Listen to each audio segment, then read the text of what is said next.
I wanted to ask you on that topic because that's very interesting. Like my thought is like if I'm trying to solve a problem for a customer, to me the best thing would be like to initially, right, to go to the customer, have meetings, buy them a coffee, spend all that heavy time. It's not scalable at all, but it's giving me a lot of insights, right? I'm talking to them, I'm beta testing solutions with a view that I'm gonna do the scalable thing, which is how can I then productize it and do it less of a holding hands kind of thing. Yeah.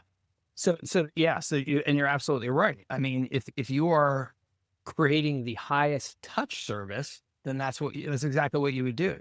But the highest touch service is almost never a Mm, scalable service, and right. very oftentimes not even a profitable service.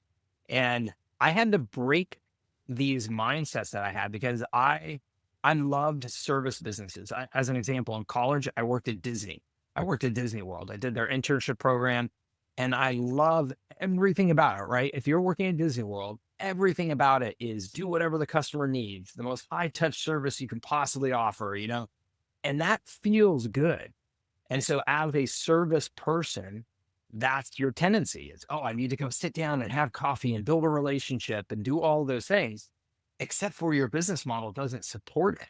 And so, you can decide, are you doing that as like charitable work? And if you are, good for you. If you just absolutely love, like that's what you want to do with your time, then fantastic. But if you're trying to build a scalable model and a profitable model, you can't make the math work with small businesses that way, And if you wanted to make that scalable, like then you'd have to charge a lot of money, which is going to be a lot of friction. You're not going to get everybody, which doesn't and work. I mean, and you have to have a lot small of businesses, employees.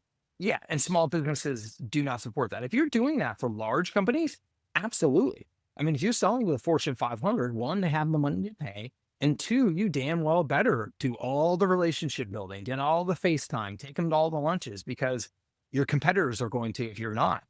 But if Mhm. you're selling to small businesses, it doesn't matter what a small business tells you. Ultimately, it comes down to price. It always comes down to price.